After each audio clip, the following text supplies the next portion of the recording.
लघु बेटा, तेरा हाथ का खाना खाता हूँ ना तो तेरी आई की बहुत याद आती है। तेरी आई भी ऐसा ही खाना बनाती थी। पापा ये लो। अरे कितना देगी तू?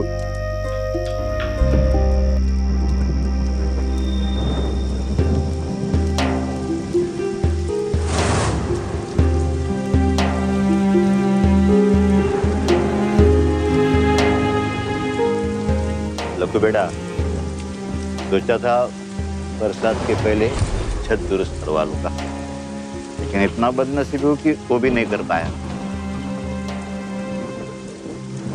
पापा पापा, मैं आपके साथ इस टूटे हुए झोपड़ी में बहुत खुश हूँ। मेरा बच्चा। लक्कू बेटा, याद है तू छोटी थी, ये बरसात में आई तेरे को कविता सिखाती थी, बोलेंगे? ये रे पाउडा, तुला दे तो पैसा, पैसा डाला फोटा, डाला फोटा।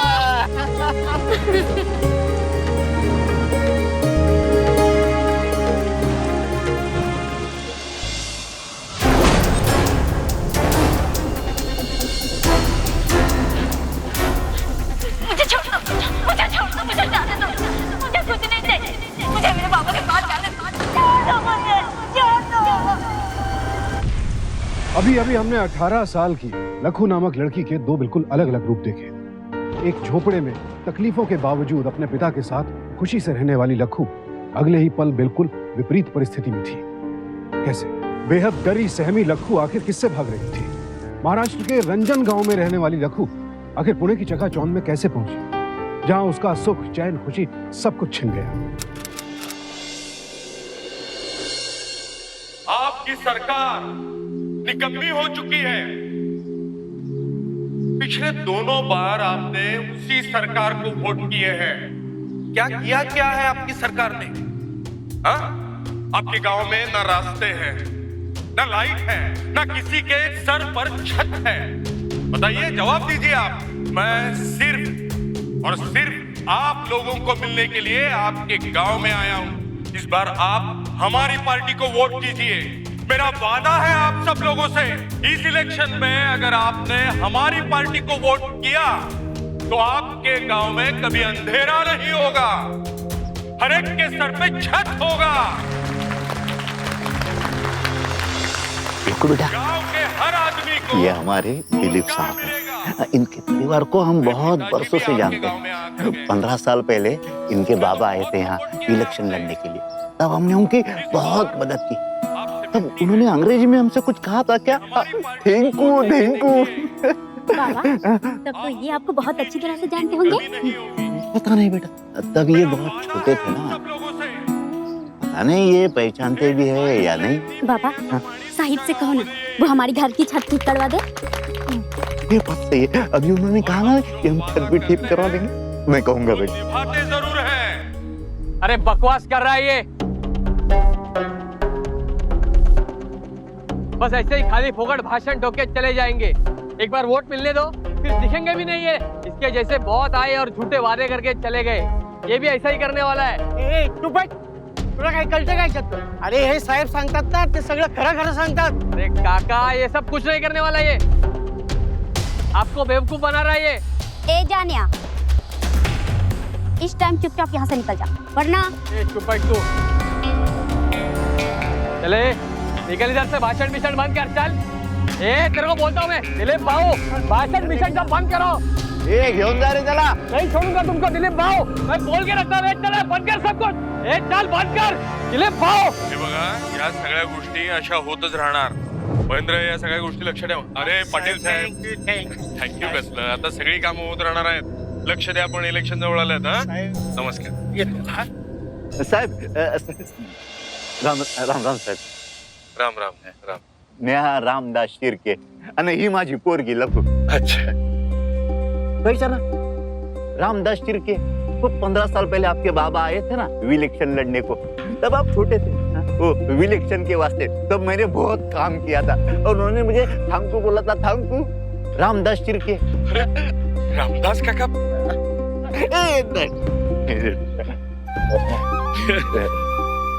कैसे यार? बरी आहे ना तब्येत? हाँ, बस साहब एक विनंती करनी है। विनंती क्या? आज्ञा कीजिए आप। हाँ, हाँ, वो कहना हमारे घर की छत टूटने को आई है, अगर उसकी मरम्मत आप करें तो बड़ी मेहरबानी होगी। मेहरबानी किस बात की काका? अभी इस गांव में जितने भी आदमी हैं उसके हर एक के सर पे छत होगी। हाँ? राम राम राम। दिलीप साहब जिंदाबाद, दिलीप साहब जिंदाबाद दिलीप साहब। जिंदाबाद।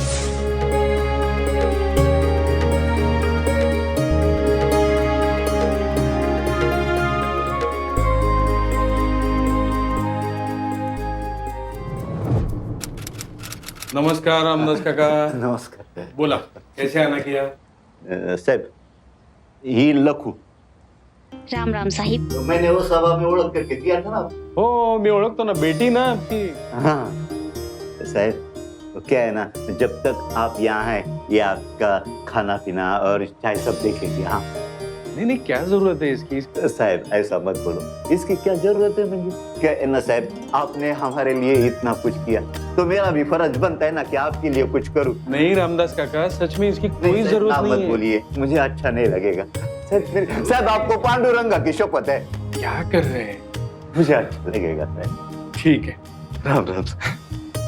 पांडुरंगा आता साहेब तुला इथं कामावर ठेवून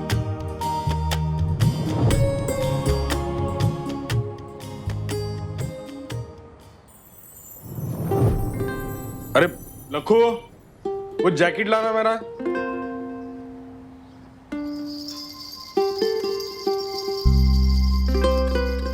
थोड़ा ख्याल रखना है इधर का।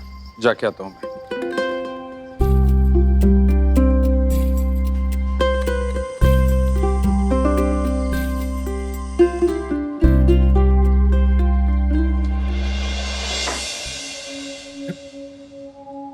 तुम क्या कर रही हो यहाँ पे?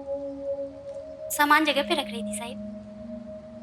नहीं नहीं, इतनी देर रुकने की जरूरत नहीं है। हाँ, जाओ, घर जाओ। ठीक है साहिब।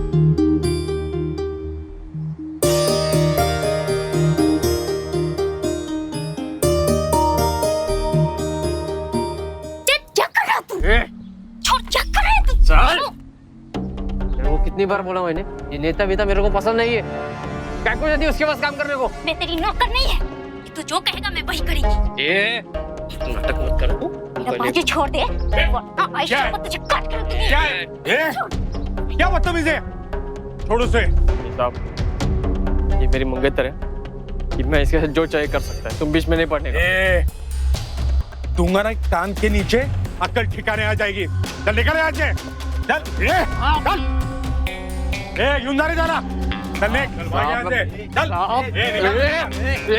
छोड़ो मेरे को, मेरे मंगेतर है साहब। अरे चलो बाहर, साहब,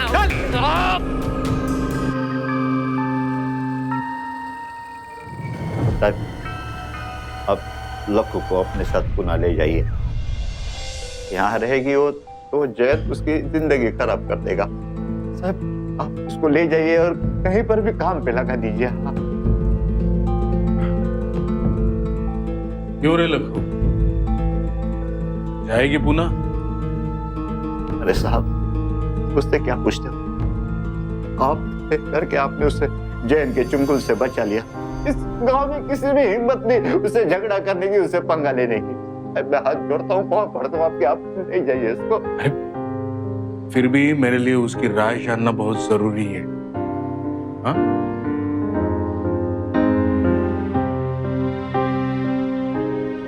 क्यों रे लखू, आएगी मेरे साथ?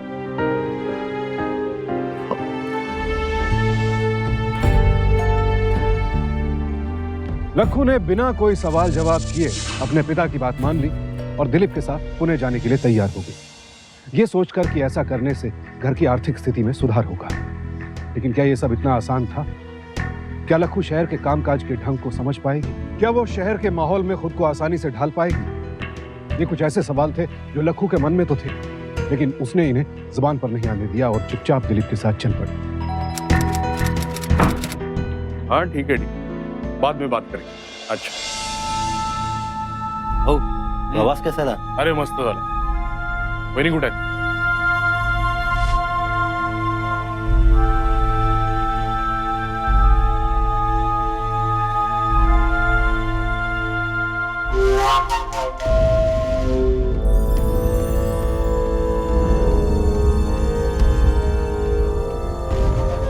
चालेल. विठ्ठल काका गरम पाणी ठेवा, साहब नहाएंगे. ये कौन? कहाँ से पकड़ के लाए उसे? ये लक्कू है, अपने रामदास की बेटी.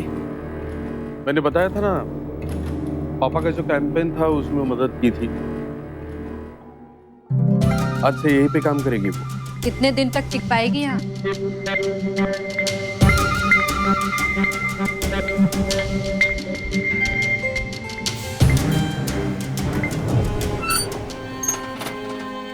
अच्छा.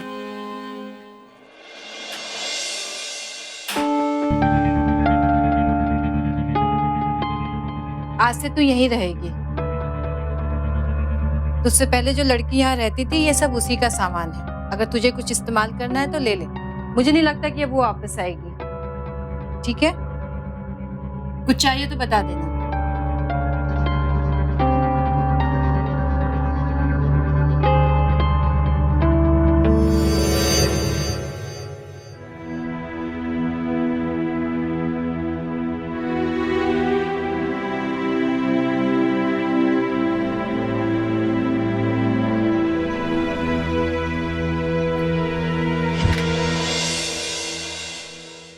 लखू, आई बीबी साहिब. ये कपड़े उठा के ले जा. लखू अब शहर के माहौल में ढलने लगी थी. घर का कामकाज भी अच्छी तरह समझने लगी थी और इस बात का पूरा ख्याल रखती थी कि दिलीप और मधु को कभी भी शिकायत का मौका न मिले. पर रह रहकर उसे अपने गांव, अपने पिता की याद तो आती ही थी, लेकिन वो नहीं जानती थी कब गांव जा पाएगी और कब पिता से मिल पाएगी.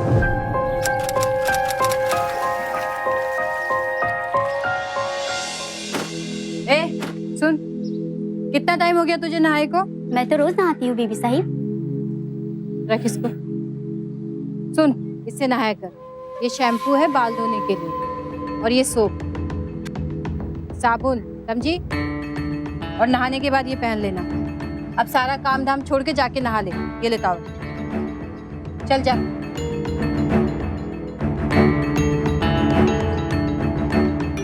बीबी साहिब, यहाँ का दरवाजा? कोई बात नहीं, पर्दा है ना, पर्दा लगा के नहा ले. कोई नहीं आएगा. जा नहा ले.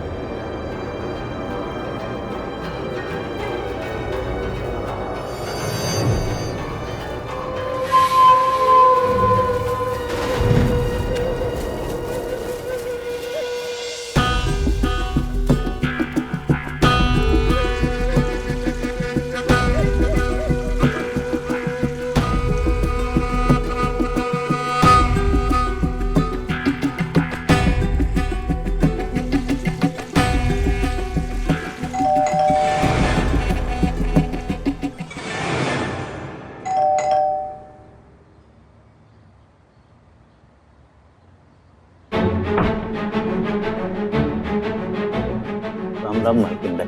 कोण पाहिजे? मैं लखू का बाप. वो आपकी इधर काम करती है ना, वो बहुत दिन से उसको देखा नहीं ना, तो सोचा उसको मिल के आओ. तुम्हारी बेटी यहाँ काम करती है, इसका ये मतलब नहीं कि तुम जब चाहो मुंह उठा के यहाँ चले आओ. मालकिन भाई, मैं तो उससे सिर्फ मिलने आया था. वो बहुत दूर से आया हूँ ना, एक बार जरा. देखो अभी काम में बिजी है, आप जाइए यहाँ से, बाद में आइएगा. मालकिन भाई मेरे. जाइए. मालकिन भाई,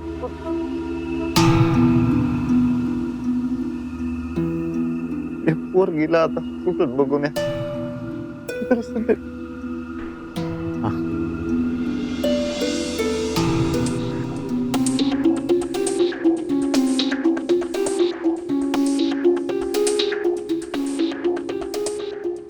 वापस लेके जाना है क्या? नहीं नहीं, मैं तो ये देख रहा था कि माझी पोरगी इथे ठीक से है ना. अगर वो ठीक है तो फिर तो ये रहने दो यहाँ पे. जाइए, वो ठीक है यहाँ पे. बोला ना. ये उसको मैंने गांव से लाया. मेरी पोरगी को ये देने का है, वो मैंने गांव से लाया है. और मालकिन भाई मेरी सुनो. इनका ला जेवा पांडुरंगा, मेरी बेटी की रक्षा करना. रक्षा कर लो मेरे बेटे की।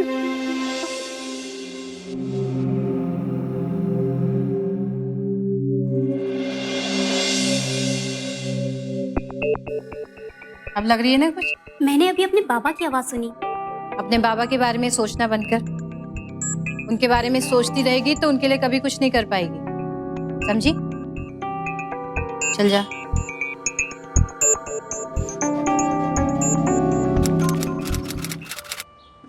वाओ, इधर अपन को 2 दिन हो गया और अब तक आपने कुछ नहीं किया। बताओ ना कब करेगा? तो सोचता क्या है, कुछ तो बोलो भाव। इस बार तो जीतेंगे 100%। हाँ 100%। तू जानता है इसको? हाँ जानते हैं। तेरे को मालूम है किधर रहते हाँ हैं? मालूम। चल लेके चल मेरे को।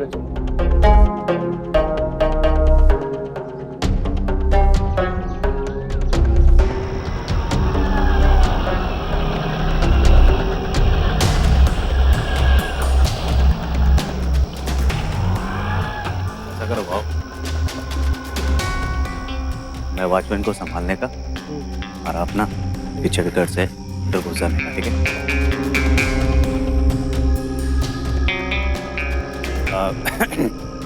भाव, ये एड्रेस किधर का?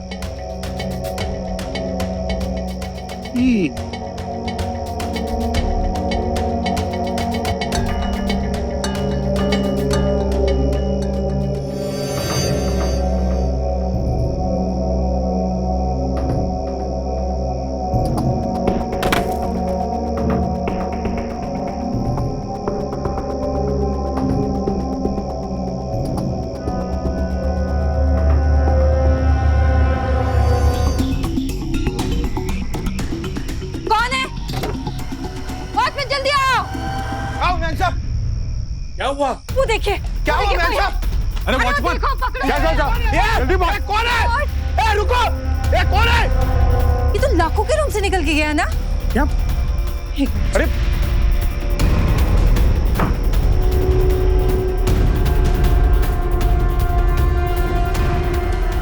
बता कौन था? कौन आया था यहाँ? कोई नहीं आया भाई साहब, मैं तो बस काम कर रही हूँ। झूठ मत बोल, मैंने खुद देखा है तेरे कमरे से कोई बाहर निकल के जा रहा था। बोल, कौन आया था? क्या कर रही हो? क्यों डांट रही हो उसे? 1 मिनट, चोर भी हो सकता है ना? हाँ? लखू, आत्महत्या साथ। आप हमेशा इसकी साइड। 1 मिनट। मधु ने जयंत को वहां से भागते हुए देख लिया था, पर वो नहीं जानती थी कि जयंत कौन है, इसलिए उसने इस बात पर गौर नहीं किया। लेकिन अब सवाल यह था कि जयंत के वहां आने से लखू की जिंदगी क्या मोड़ लेने वाली है।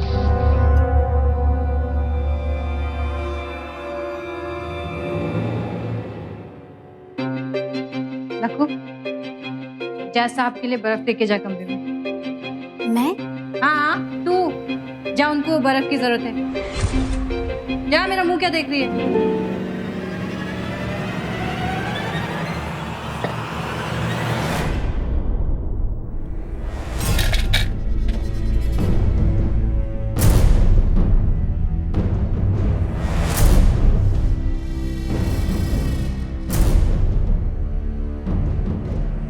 ऐक, इकडे ये.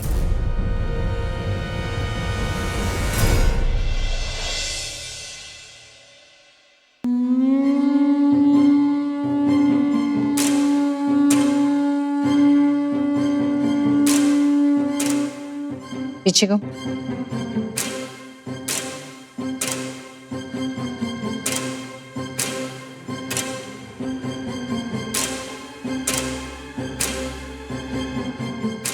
अच्छा.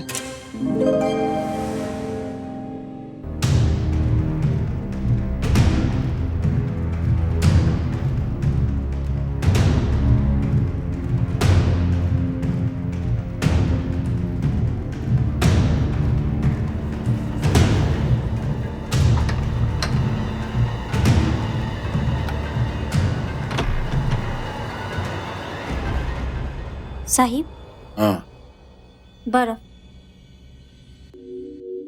रख दे यहाँ पे। लखू सुन जरा, आज बहुत थक गए हैं।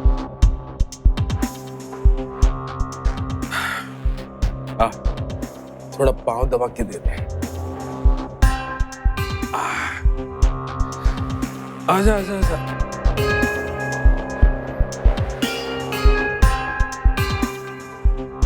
बैठ बैठ बैठ।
इस वाकये ने लखू को झकझोर कर रख दिया।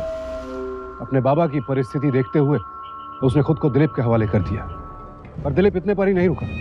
यह सिलसिला बार बार दोहराया जाने लगा। लखू वहां से भाग जाना चाहती थी, लेकिन अपने बाबा की खातिर चुपचाप सारे जुल्म सहती रही। हाँ मोहिली साहब, अरे हाँ, इस बार एग्जिट पोल भी अपनी ही फेवर में है। डोंट वरी, जीत अपनी ही होने वाली है। हाँ हाँ हाँ, एक मिनट ना, जा बैठ जा। हाँ बोलिए मोहिली साहब। जी हाँ, बिल्कुल बिल्कुल। अच्छा, एक जरूरी मीटिंग में जा रहा हूँ। हाँ, बाद में बात करते हैं। अच्छा।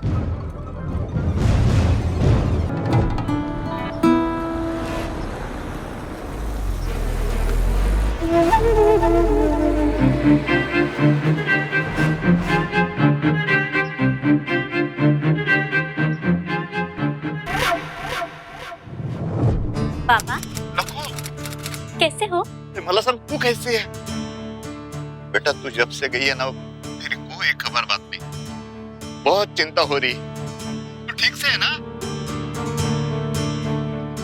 ए पोरी, रडू नकोस, रो मत। क्या हो गया बेटा, बता ना। ए तू काळजी करू नका, मैं बहुत जल्दी तेरे को मिलने आऊंगा। हाँ बेटा। पापा लखू, आपको पैसे पहुंच गए ना? पैसे? लखू, पूरी मेरे को कुछ भी पैसा नहीं मिला। हाँ, एक भी पैसा नहीं मिला। मैं इतनी देर से आवाज लगा रही हूँ, तू यहाँ बैठी हुई है। लखू ला ठेवला थी ना। घर में सारा काम पड़ा हुआ है, तू यहाँ गप्पे मार रही है। बीबी साहिब, मेरे पापा को अभी तक पैसे क्यों नहीं पहुंचाया गया? आप लोग जो बोल रहे हैं मैं वो कर रही है ना, तो फिर पैसे क्यों नहीं पहुंचे? साहिब ने कहा था भिजवा देंगे। साहब अभी बिजी हैं, फ्री हो जाएंगे तो भिजवा देंगे, और उनके पास और भी काम पड़े हुए हैं। ये तो गलत है ना। मेरे को जब तुम लोगों ने जो जो करने को कहा मैं वो की, और अब तुम्हारे कहने पे साहिब के लिए ये सब कुछ किया जो तुम्हें करना चाहिए था। मुझे जवाब देती है। अपने डिस्ट्रिक्ट से इंडिपेंडेंट उम्मीदवार दिलीप सालोस्कर अपने निकटतम विरोधी से 5000 वोटों से आगे चल रहे हैं। पुणे में पले बड़े दिलीप सालोस्कर एक उभरते नेता हैं, जो कि अरे फोन गिरे। अपने क्षेत्र की उन्नति के लिए काम कर रहे हैं। हाँ। पुणे में पले बड़े दिलीप सालोस्कर एक उभरते नेता। हाँ हेलो। राम राम साहब, रामदास बोल दो। हाँ रामदास काका। साहब एक बहुत जरूरी बात करनी थी। अरे हम लोग जीत रहे हैं, इससे और जरूरी बात क्या हो सकती है? मैं नहीं। दिलीप बाबू, 6000 वोट से हाँ। 6,000 वोट से आगे आगे चल रहे हैं। चल रहे हैं। अच्छा अच्छा, मैं बाद में फोन करता हूँ। हाँ साहब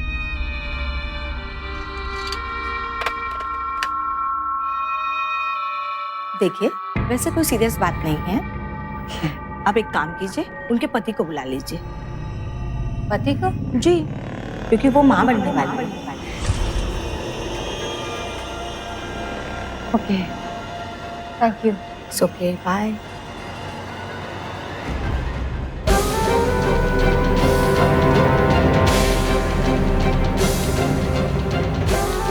श्री दिलीप सालोस्कर जी 10,000 वोट से ये इलेक्शन जीत गए हैं।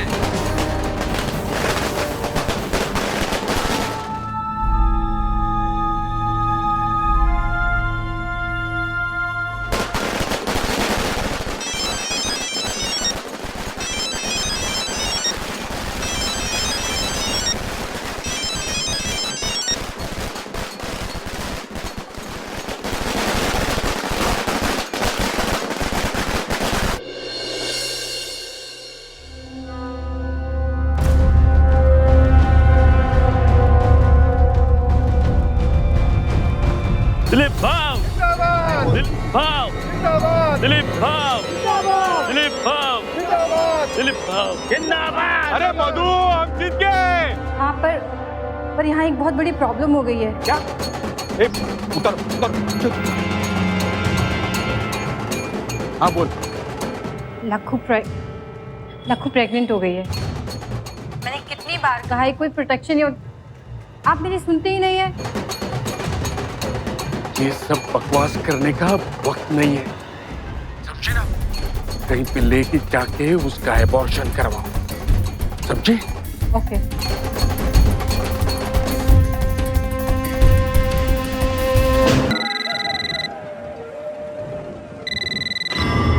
हेलो,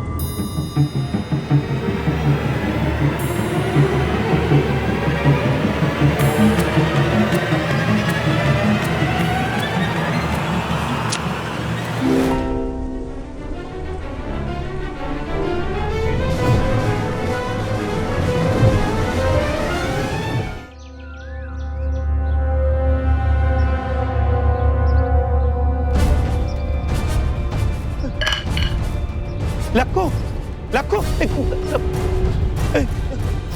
आखिर वही हुआ जिसका डर था। लक्खू को अपनी जान गंवानी पड़ी, लेकिन किसने मारा था उसे?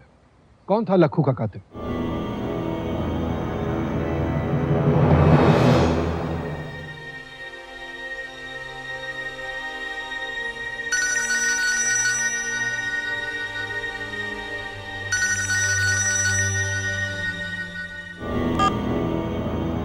हाँ मुरली, बोलो। मैन साहब को कब से फोन लगा रहे हैं, मगर साहब तो फोन उठा ही नहीं रहे। हाँ, साहब सो रहे हैं, बोलो। वो मैन साहब, वो लक्खू ना, वो छत से गिर के मर गई मैन साहब। क्या? देवा। ओके, ठीक है, मैं आती हूँ। जल्दी आ जाना मैन साहब। ठीक है।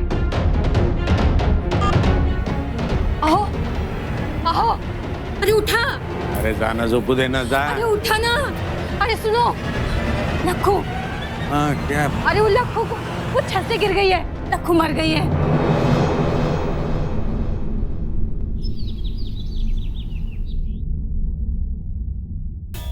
रिपोर्ट से पता चला है कि लक्खू प्रेग्नेंट थी। क्या आप बता सकते हैं कि किसका बच्चा था वो? इंस्पेक्टर साहब, हम कैसे बता सकते हैं? मतलब ये सबसे हमारा क्या लेना देना? नहीं, क्या था, वो इलेक्शन की बहुत गड़बड़ थी, मैं उसी में बिजी था। अब इंस्पेक्टर साहब, मैंने कई बार उसके किसी यार को हमारे घर में छुपके आते जाते देखा है। आई थिंक ये बच्चा उसी का हो सकता है। इंस्पेक्टर साहब, मेरी एक बात सुनिए। इस लड़की की जो फैमिली है, उसको जितना भी मुआवजा चाहिए वो देने के लिए हम लोग तैयार हैं, लेकिन ये फाइल इधर ही बंद कर दीजिए। अरे क्या सोचकर मेरी बेटी को तेरे पास भेजा था और तूने मार दिया उसको, मार दिया। काका, हमने आपकी बेटी को नहीं मारा है। आपकी बेटी का यार हमारे घर में कई बार आते जाते देखा है उसको। हो सकता है ये बच्चा उसी का और उसी ने उसको मारा हो। हाँ रामदास काका, मैंने भी कई बार देखा है। झूठ बोल रहा है तू, झूठ बोल रहा है। इंस्पेक्टर साहब, यही कातिल है मेरे बेटे का। छोड़िएगा मत साहब, छोड़िएगा मत। अरे तेरे खिलाफ मेरे पास सबूत है, सबूत है मेरे पास। क्या सबूत है आपके पास इसका? पागल हो गया है बुढ़ा। नहीं, अब तो मुझे यकीन हो ही चुका है। वो क्या नाम है उसका, वो जयन ने ही किया ये सब। उस जयन के चुंगल से मैंने इसकी लड़की को छुड़वाया भी था। पूछे इस बुढ़े को। साहब मैं लखू से प्यार करता था साहब। मेरे मंगेतर साहब, उसको मिलने के लिए मैं रंजन गांव से पुणे आया। बड़ी मुश्किल से मैंने दिलीप बाबू का पता ढूंढा। जैसे तैसे करके उसके घर में घुसा। लखू मेरे साथ बात नहीं करती थी साहब, इसका मुझे बहुत बुरा लगता था। मैंने उसको बहुत बार समझाया साहब, बहुत बार समझाया। खबरदार, जो साहिब के बारे में कुछ बोला तो। लेकिन वो समझना ही नहीं चाहती। साहब एक दिन हार मानकर मैंने उसको आखिरी बार फोन किया समझाने के लिए। ये लोग उसका गलत इस्तेमाल कर रहे हैं साहब। हेलो हेलो, गाँव वापस चल लखू। सच में मैं तेरे से बहुत प्यार करते हैं लखू। चल आपण गावी परत जाऊया।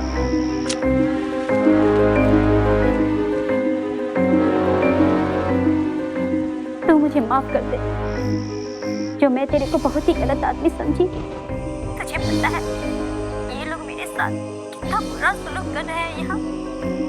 मैं माँ बनने वाली है और ये लोग चाहते हैं कि मैं अपना बच्चा गिरा दूं। काय सांगतेस तू?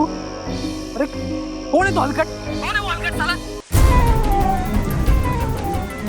मुझे छोड़ दो, मुझे मेरे बाबा को जाने के लिए खाना कपड़ा पैसा दिया और तू हमारे खिलाफ पुलिस में कंप्लेंट करेगी।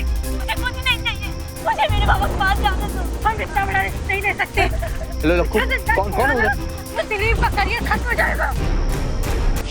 तुम लोगों के खिलाफ कुछ नहीं बोलोगे, मुझे मेरे बाबा के पास जाने दो। छोड़ दो मुझे, हम इतना बड़ा रिस्क नहीं ले सकते। मुझे छोड़ा ना तो दिलीप का करियर खत्म हो जाएगा।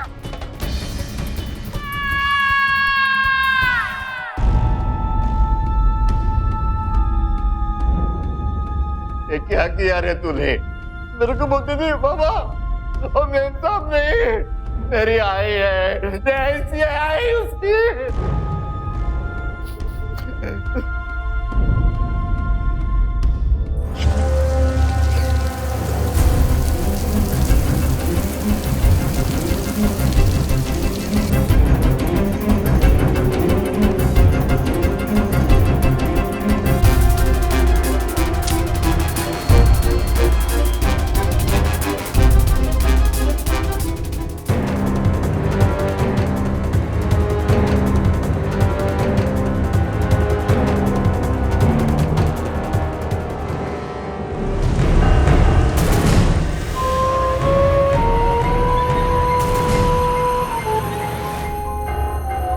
आखिर जयंत के बयान से राज फाश हो गया। तफ्तीश करने पर पुलिस को दिलीप के घर के गार्डन से 2 और लाशें मिली जो उसकी पिछली नौकरानियों की थी। दिलीप और मधु ने स्वीकार किया कि उनका कत्ल भी उन्होंने ही किया। लिहाजा उन्हें आईपीसी की धारा 302 के तहत उम्र कैद की सजा सुनाई गई। लघु बेटा, तेरा हाथ का खाना खाता हो ना, तो तेरी आई की बहुत याद आती है। ये रे पाउडा, तुला दे तो पैसा, पैसा डाला छोटा, डाला मोटा। मैं हाथ जोड़ता हूँ और पढ़ता हूँ आपके आप कहीं जाइए इसको। बेटा तू जब से गई है ना, मेरी कोई खबर बात नहीं। बहुत चिंता हो रही। ठीक से है ना?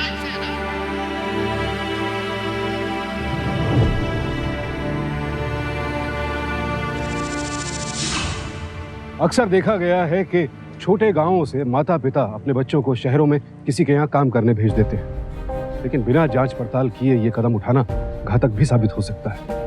हमारी राय तो यही है कि माता पिता अपने बच्चों को ऐसे कहीं भी काम पर भेजने से पहले अच्छी तरह से जांच पड़ताल कर लें, क्योंकि पैसे तो बाद में भी कमाए जा सकते हैं, लेकिन जिंदगी वापस नहीं आती। आपकी जरा सी जागरूकता आपके अपनों को ऐसे दर्दनाक हादसों से बचा सकती है। इसीलिए सावधान रहें, सतर्क रहें, सुरक्षित रहें। इसी प्रार्थना के साथ अब मैं सुशांत सिंह आपसे विदा लेता हूं। फिर मुलाकात होगी ऐसी ही एक और सत्य घटना के साथ। देखते रहें सावधान इंडिया, इंडिया फाइट्स बैक। तो सावधान